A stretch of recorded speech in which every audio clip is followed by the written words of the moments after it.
پھر ایک اور چیز ہوتی ہے کہ لائف پارٹنر کیسا ہوگا، ہمارا لائف پارٹنر ایسا ہو، ہمارا لائف پارٹنر ویسا ہو، ہم اس طرح سے چلیں یا ہم اس طرح بڑے ایک سوچیں خواب پتہ نہیں کیا کیا ہم سوچ رہے ہوتے ہیں کہ لائف پارٹنر کو لے کے.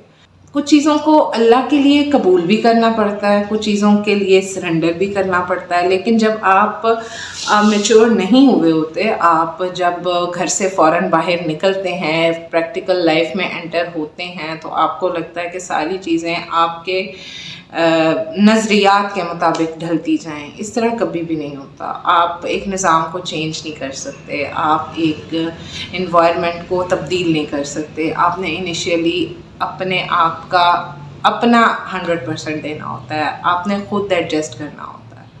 تو چھوٹی چھوٹی سی چیزیں ہیں، ان کو اگر ہم اپنے اوپر طاری نہ کریں، پھر وہی بات آ گئی کہ ڈپریشن تبھی ہوگا جب آپ اپنے نروس پہ کچھ طاری کریں گے. جب آپ چیزوں کو کول اینڈ کام اینڈ کوائٹلی، اب تو بچے بہت ماشاء اللہ سینسیبل ہیں، ان کو پتہ ہے کہ how to manage and how to protect their own selves. یہ تو ہمارے دور کی بات ہے کہ جب ہمارے دور میں تو مینیج ہی نہیں ہو رہا ہوتا تھا. گھر والوں کی بھی گالیاں پڑ رہی ہیں، دوستوں سے علیحدہ لڑائیاں ہو رہی ہیں، آفس والے بھی کوئی خاص خوش نہیں ہیں.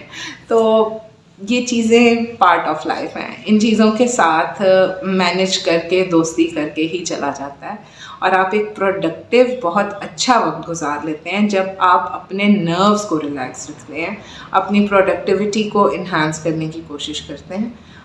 شروع میں آپ کو صرف اور صرف اپنا ان پٹ دینا ہی دینا ہے. آپ نے یہ نہیں دیکھنا کہ کیا ROI کیا ہے، ریٹرن آن انویسٹمنٹ کیا ہے، وہ بعد کی بات ہے، وہ بعد میں آئے گا. آپ کو ابھی تو تھریش ہولڈ اچیو کرنے میں ٹائم لگے گا، ابھی تو آپ کو بریک ایون تک پہنچنے میں ٹائم لگے گا. تو اس چیز کو ایکسیپٹ کریں اور اچھا وقت گزاریں. ینگ ایج کے ڈپریشنز اتنے زیادہ پرابلمٹک نہیں ہوتے، لیکن یہ کرائسس میں انسان کو لے جاتے ہیں. جب چیزیں مینیج نہیں ہوں گی تو ڈیفینیٹلی آپ کرائسس میں جائیں گے. مینیج کرنے کے لیے آپ کو اپنے نروس کو کام رکھنا پڑے گا، کول رکھنا پڑے گا.